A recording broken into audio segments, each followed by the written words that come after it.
When you filter out micronations like Monaco and Liechtenstein, only 2 countries in the world maintain a nominal GDP above $80,000 per capita. Norway is the predictable member of this list. Their wealth is tied to a massive geological lottery win, allowing them to extract and export vast quantities of oil and gas. The only other major nation in this elite economic bracket is Switzerland. But unlike Norway, Switzerland lacks the traditional prerequisites for this level of wealth. They have no significant natural resources to extract. This raises a difficult question. How did they get here? On paper, Switzerland's geography should be an economic liability. It lacks ocean ports for trade, maintains an expensive labor market, and speaks 4 different national languages. The terrain is dominated by the Swiss Alps, which makes building and maintaining transport infrastructure a massive engineering and financial hurdle. To see how strange this is, compare Switzerland to the Democratic Republic of the Congo. Geologically, the DRC is one of the wealthiest places on Earth, while the Swiss map shows very little of value in the ground. Yet, as this chart shows, resources do not guarantee wealth. Because of chronic political instability, the DRC's minerals often sit idle or unexploited. Switzerland, despite having nothing to dig up, produces a massive GDP per capita. If the ground beneath their feet didn't provide the wealth, it had to be manufactured. Switzerland proves that economic success can be driven by a variable that doesn't show up on a resource map. Movies like The Wolf of Wall Street suggest a simple answer. Swiss banks are just high-tech vaults for the world's illicit billionaire money. This reputation began in 1713, when the Great Council of Geneva passed privacy laws to protect the assets of European royals. It established Switzerland as a neutral, secretive storage locker for the gold of kings and queens. However, that narrative is mostly a relic of the past. Since the early 1990s, the Swiss banking sector has operated under stringent background check requirements. Most illicit financial activity has migrated to less regulated havens like the Cayman Islands.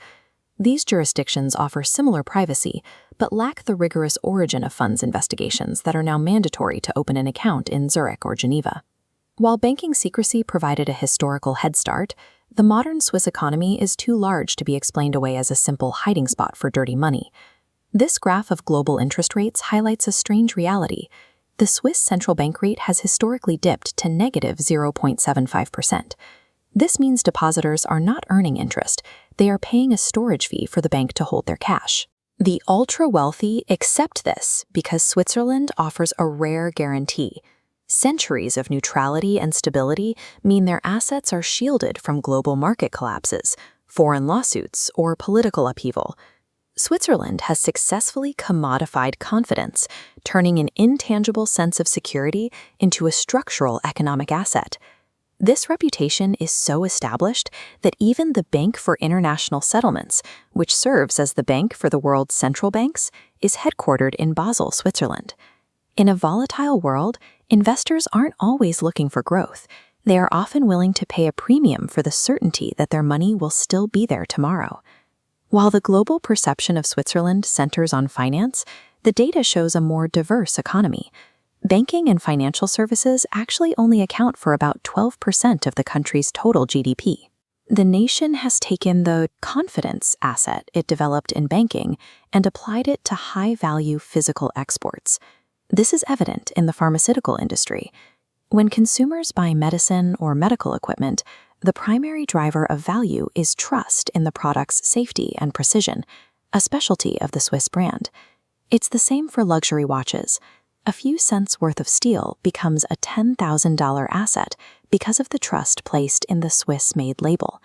A manufacturer in another country could use the same specifications, but wouldn't be able to charge the same premium.